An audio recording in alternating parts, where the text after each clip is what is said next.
Já que o Rafael está indo embora, e ele me roubou o encerramento da minha fala, com aquela citação de Ortega y Gasset, eu vou começar pela citação que ele fez. Ortega y Gasset, quando ele escreveu aquele livro, A Missão da Universidade, que vale a pena ser lido por todos nós que atuamos na universidade, ele relatava as dificuldades e as complexidades da mudança da universidade na virada do século XIX para o século XX. Do século XIX para o século XX. E Ortega y Gasset cunhou essa expressão, mudar uma universidade, século XIX para o século XX. Vocês imaginem as mudanças que eram naquela época, comparado com as que a gente está vivendo hoje. E ele cunhou essa figura do mudar uma universidade é tão difícil quanto mudar um cemitério de lugar. E aí ele justifica por quê? Porque nos dois casos, nós não temos a ajuda dos residentes. E os residentes somos nós, os acadêmicos da universidade, e os mortos no cemitério, né? Eles não ajudam de sair de um lugar para o outro.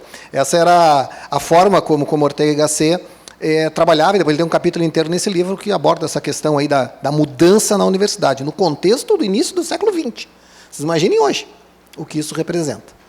Bom, mas para começar a falar, então, sobre essa questão aí que entendemos por inovação, e agradecendo a Ana, né, que fez o contato comigo, para isso, para mim é uma satisfação estar aqui na URGS, né? Fiz minha graduação, fiz mestrado, fiz doutorado aqui na URGS. Fui colega da Aurora, que fez o favor de me dizer, eu vou sair daqui traumatizado, acho que eu vou sair para o RH da PUC e pedir aposentadoria, porque se ela já é a geração antiga, eu sou assim, o máximo do pré-histórico.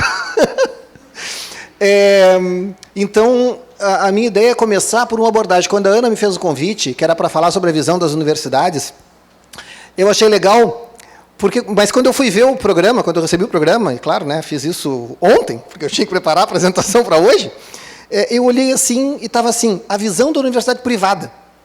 Aí quase que eu ligo para a Ana e disse, Ana, eu não vou poder ir, porque a minha universidade não é privada, a minha universidade é comunitária. A gente se conhece muito pouco no Brasil. Já faz alguns anos, que no Brasil a legislação da natureza jurídica das universidades mudou. Antigamente nós tínhamos, ou era pública, que se dividia entre municipal, estadual e federal, ou era privada, que era um saco de gatos. Todo mundo que não era pública, estadual, municipal ou federal, era privada. E há alguns anos atrás, essa legislação mudou e se criou o conceito de universidade comunitária. Nós temos no Brasil a universidade pública, que é esses três tipos. A universidade comunitária, que é onde estão as PUCs, aqui no Rio Grande do Sul, a Unicinos, a UPF, a UX, a sei lá, tem um monte. A URI, nós somos 15 universidades comunitárias aqui. Santa Catarina tem diversas também, que é o conjunto da CAF, né? Univille, tem um monte de comunitárias. E tem as privadas, as particulares, com fins de lucro, que são as Anhanguera, Croton, Laureate e não sei o que mais. Né? Então, eu só queria começar dizendo isso. Eu vou falar sobre uma perspectiva de uma universidade comunitária, que, por definição, é uma instituição pública não estatal. As universidades públicas estatais são aquelas como as federais, como as estaduais, a UERGS nossa, USP e assim por diante. Bom, mas vou falar um pouquinho, então, sobre... Como é que é isso aqui? Vou falar um pouquinho sobre inovação. A Aurora já falou aí, como a nossa formação é muito parecida e vem do mesmo lugar, lá do PGA, eu ia começar falando desse mundo que a gente vive, né, desse mundo VUCA, aí, desse mundo em transformação, porque hoje em dia, quando eu sou convidado para falar sobre inovação, eu falo muito pouco em inovação. Hoje eu falo em transformação e ver o que está acontecendo no mundo. Porque se a gente não entender que inovação é mudança, inovação é transformação, a gente vai ficar viajando e tentando descobrir definições de inovação que vêm lá da economia.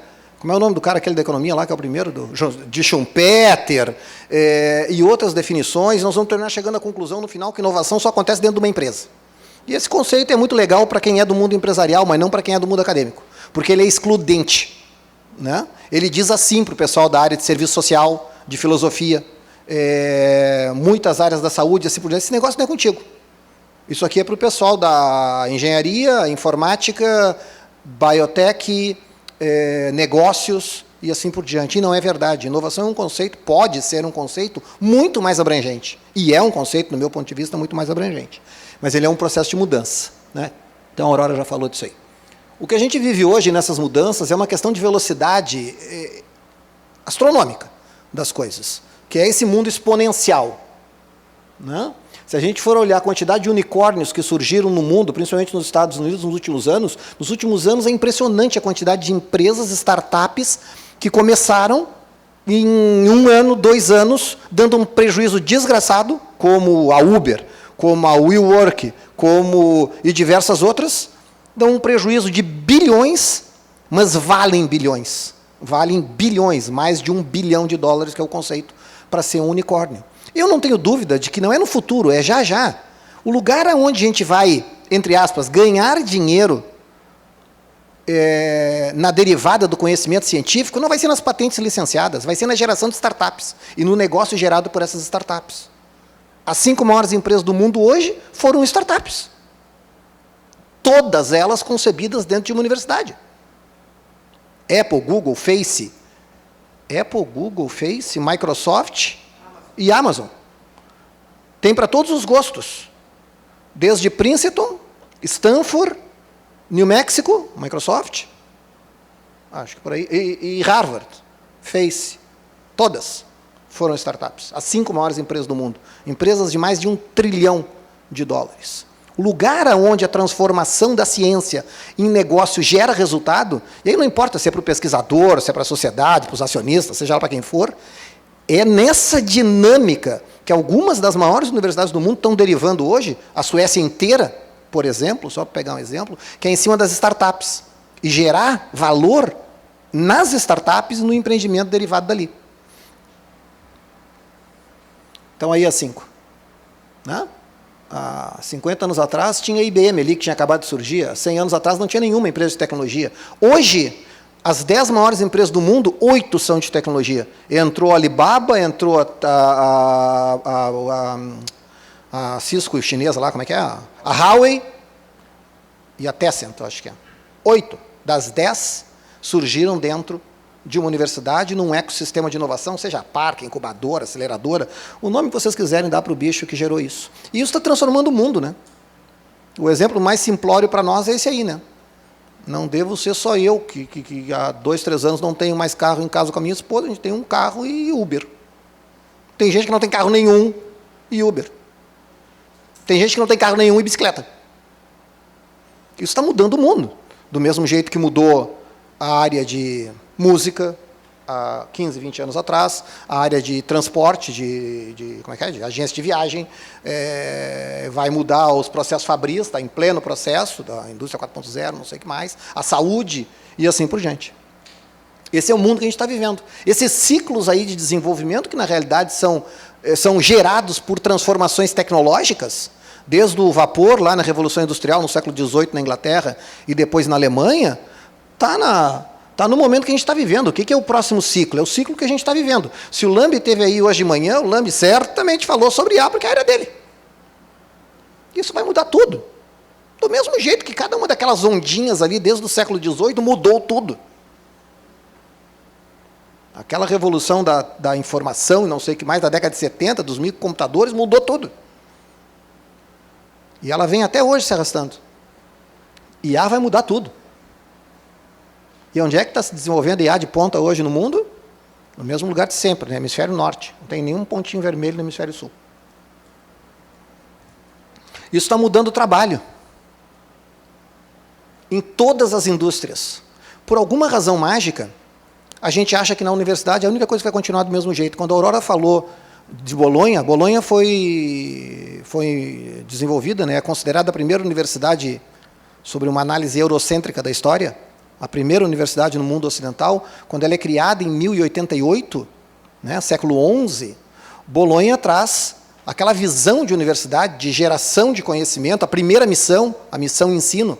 Só lá no século XIX, na Alemanha, Humboldt, vem a segunda missão, que é pesquisa, e no século XX, Stanford, Berkeley, MIT, a terceira missão, que é inovação.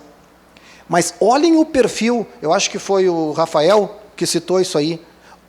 Aonde estão os doutores? Nós estamos aonde no Brasil? Olhem o tamanho daquela coluna verde, amarela, sei lá que diabo de cor é aquela. A gente se procria em laboratório e fica no laboratório. Todos nós estamos dentro da universidade. E a gente tem uma lógica assim. Todos os meus alunos de doutorado, que eu achava que eram muito bons, estão trabalhando comigo hoje dentro da universidade. Um é o diretor do Tecnopuc, que é o Rafael, o outro é responsável pelos projetos de pesquisa da universidade, que é o Rodrigo, a outra...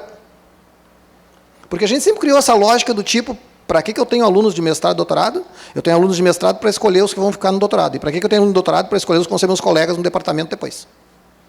É por isso que a coluna do Brasil todos nós estamos aqui. A gente se forma para trabalhar aqui mesmo. Olhem os outros países. Onde é que estão? Os outros países todos que estão no nosso imaginário são países desenvolvidos. Estados Unidos, Japão, Alemanha, França, Inglaterra, Índia, Canadá. Olha o último ali. Coreia. Os caras estão na indústria. Os caras estão no mercado. Aqui o nosso mercado é nós mesmos. Isso é cultural, né? Claro, também formamos muito poucos doutores, né? Esse período enorme de crescimento, que eu não sei se nós vamos conseguir reproduzir outra vez na história, como foram os últimos 20 anos, nós estamos atingindo 25 mil doutores, estamos com 23.500 doutores formados por ano, estamos com 62, 63 mil mestres formados por ano. É um crescimento exponencial para a realidade brasileira. Mas nós continuamos formando para nós mesmos, né? Esse troço não transborda para a sociedade. E aí a gente tem uma sociedade onde, o Rafael citou também, na hora que tu vai cortar alguma coisa, o orçamento total do Ministério de Ciência e Tecnologia, acho que hoje é menor que o orçamento da CAPES. Só para ficar num exemplo endógeno do próprio sistema. Quando a gente tem que cortar alguma coisa, a gente corta onde? A primeira coisa que se corta no Brasil é em pesquisa. Se a gente traçar duas linhas nesse quadro, o Lambi mostrou isso aqui para vocês? A minha desgraça com o Lambi é que a gente usa as mesmas... Eu ia dizer, não é só o Lambi, tem o Jorge Guimarães também, então o Carlos também. Se a gente traçar uma linha aqui, percentual de PID do PIB, em 2%, que pega a China pela metade, e pelo menos 1.000 doutores por milhão, pesquisadores aqui são doutores por milhão de habitantes, nós vamos encontrar naquele quadrante lá de cima, todos esses países que muitos de vocês vão estar trabalhando daqui a pouco tempo. Todos aqueles países que muitos amigos de vocês, filhos, sobrinhos e parentes, foram morar. Todos eles. Nós não estamos nem perto desse quadrante. Bom, talvez estejamos perto, mas a distância é astronômica, né? São países que fazem o quê? Eles têm muitos doutores. E eles investem muito em pesquisa. São países do século XXI. O Brasil é um país maravilhosamente bem situado no século XIX. E esse ambiente, aqui eu vou passar rapidinho, são alguns livros que eu acho assim, que são fundamentais para... E livros de uso geral, né, que qualquer um pode ler, não precisa ser da área, não precisa ter doutorado em inovação, em administração, ou em computação, ou em engenharia. Imagino que muitos de vocês tenham lido, porque são livros são best-sellers. A lógica do cisne negro, né, essa história da aleatoriedade da realidade empírica, o papel dos... Por que o mundo é complexo hoje? Porque não dá para prever que o Bolsonaro vai ser o presidente. Quem é que achava que há 2 anos atrás o Bolsonaro ia ser presidente? Quem é que imaginava há 3 anos atrás que o Trump ia ser presidente dos Estados Unidos?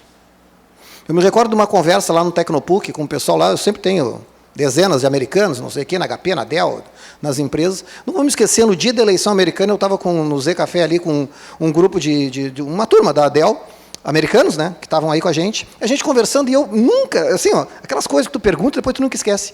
E eu pensei, vocês não deviam estar votando lá, né? Era o dia da votação. Era a semana da votação. Eu disse, não, isso não tem risco nenhum. A Hillary já ganhou. Está lá o Trump, fazendo a festa. Aquilo que a gente não sabe é muito mais relevante do que aquilo que a gente sabe. Tem uma frase de um cara, na Conferência Mundial de Educação da Unesco, de 2009, que foi a última, é a cada 10 anos, né? A próxima vai ser só em 2021. Eu tive a oportunidade de participar lá. Na época eu era presidente do Fórum de Pró-Reitores das universidades, eu fui junto. Teve um cara lá que se chamava George Haddad, que foi o chefe, tinha um nome isso, da conferência. Ele tinha uma frase que era muito legal. Ele dizia assim, 2009, o problema é que o futuro não costuma mais ser como antes, porque antes o futuro era previsível. Hoje é a lógica do cisne negro. O que vai definir minha vida, minha carreira profissional, provavelmente é alguma coisa que eu não tenho a menor ideia que vai acontecer. A menor ideia. Eu peguei 2 exemplos da área de política, mas podia pegar de qualquer coisa. Né? Vale a mesma coisa para esse livro aí. Outro livro que vale a pena, Outliers. Um livro fantástico. Por que os Beatles surgiram naquela década e naquele lugar? Por que o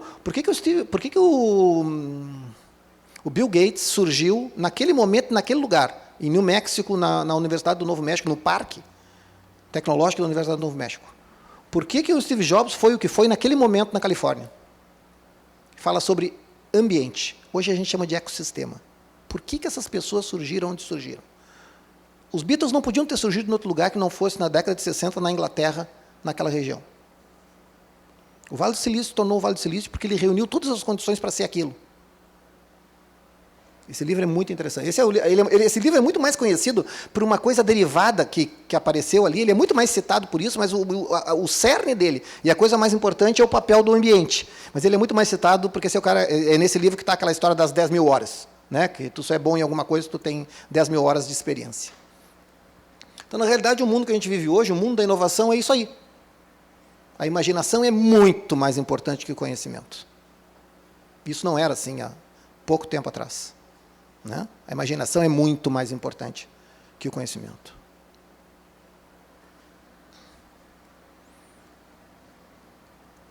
Propósito. Isso é o que se fala hoje no mundo das startups. Os negócios de propósito. Ou de impacto. Quando a gente diz impacto, não é porque ela gera muito dinheiro. Impacto significa impacto social e ambiental. São as startups de alto impacto, ambiental e social. Criatividade. Muitas vezes, quando a gente fala em inovação, a maior parte das pessoas pensa em tecnologia. Tecnologia é irrelevante para a inovação. Se eu tenho tecnologia ou não na inovação, é irrelevante. O que não tem é inovação sem criatividade. Apesar da maior parte das pessoas achar que inovação está associada com luzinha piscando. Inovação está associada com criatividade. Pode até ter tecnologia. O futuro, hoje, é da cooperação, não é da competição. É fazer junto. Em tudo, em todas as áreas. Bom, na nossa área não, se a gente achar que nós vamos fazer parte do mundo.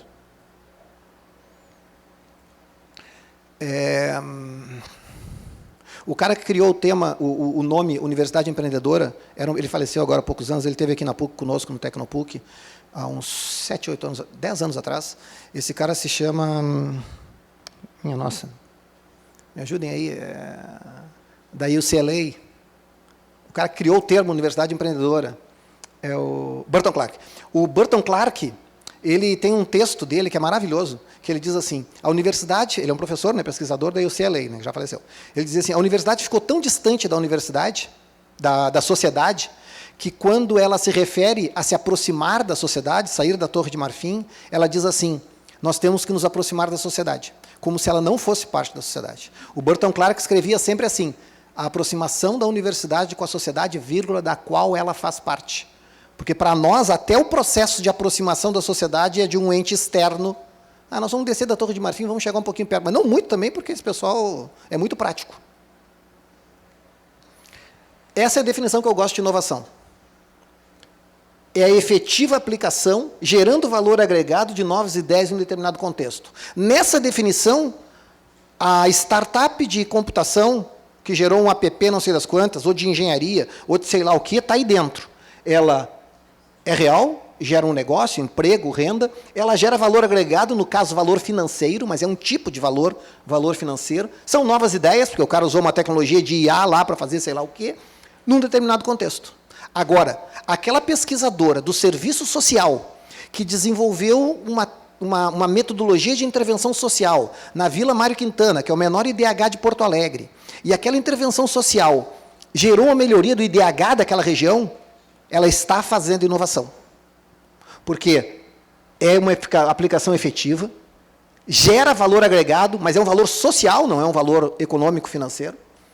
É uma nova ideia que ela está aplicando num determinado contexto lá na Vila Mário Quintana.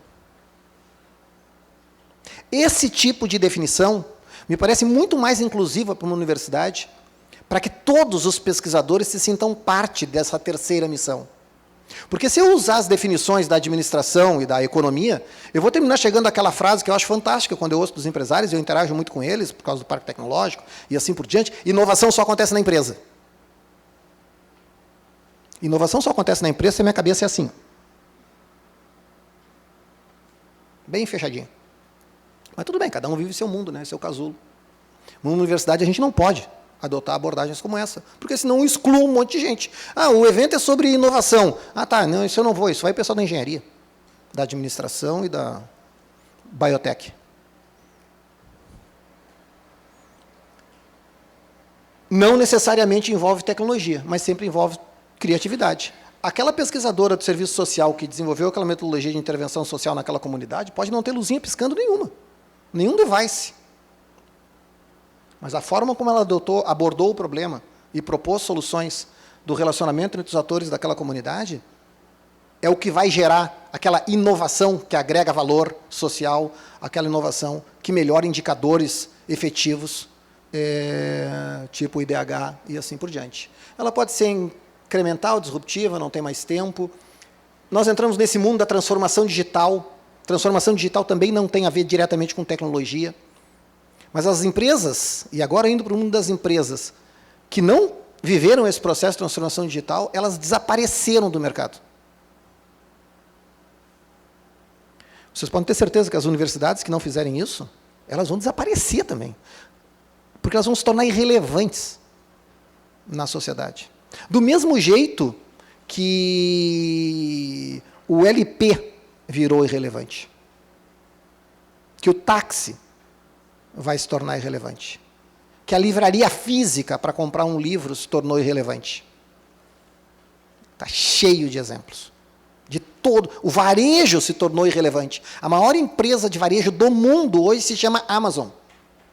O valor de mercado dela é o somatório das 9 maiores seguintes. A segunda maior, a terceira maior, a quarta maior, até a 10ª somada é o valor da Amazon. É a maior empresa de varejo do mundo. O imaginário, a Aurora ali, quando estudou comigo, quando a gente foi colega, o imaginário de qualquer cara da área de business era mais ou menos assim: puxa vida, eu queria um dia estudar em Wharton, fazer um curso de não sei o que, não sei quanto. Pessoal, hoje, quando esse pessoal das empresas se encontra, eles querem estudar na Singularity, na Hyper Islands. Esse mercado está mudando violentamente. Agora vou ter que encerrar isso aqui voando. Aqui eu ia falar um pouquinho de ecossistemas, mas a Aurora já falou. Então eu vou para o encerramento.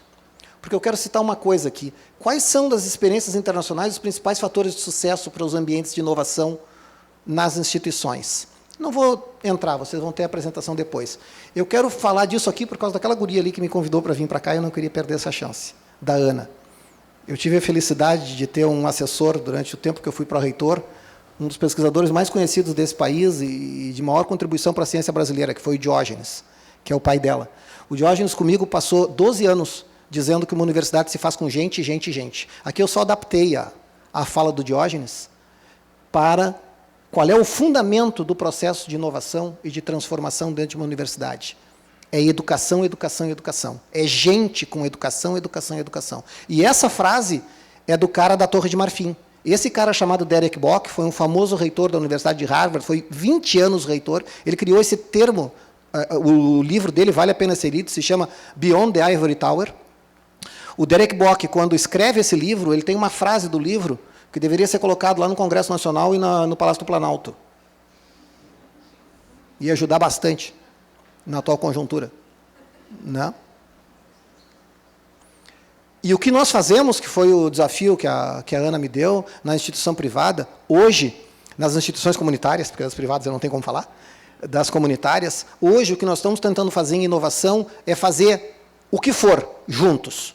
A Aliança para a Inovação, que foi citada aqui, que reúne URGS, PUC e Unicinos, as 3 universidades aqui de Porto Alegre, é um processo conjunto, ali estão muitos de vocês já devem ter ouvido falar, que gerou o Pacto Alegre, que está em pleno desenvolvimento. Ali vocês têm o Luiz Carlos, que é o diretor aqui da Escola de Engenharia, que é o coordenador do Pacto Alegre, É um processo de trazer a inovação para a cidade de Porto Alegre, transformar Porto Alegre num ecossistema de inovação a partir das universidades, como todas as regiões do mundo mais desenvolvidas fizeram. Outro exemplo é o Porto Alegre Inquieta. Alguém aqui está na rede do Porto Alegre Inquieta? Bom, sugiro que algum dia vocês deem uma olhada que bicho é esse. É um troço muito legal aqui na cidade. Trabalha a questão de criatividade, são redes com mais de 2.500 pessoas. Um troço muito legal. Isso aí o Lambi falou. Aí está ele, lançando o Inova-RS. É o Pacto Alegre de Porto Alegre no estado do Rio Grande do Sul, que o Lambi é o secretário, né?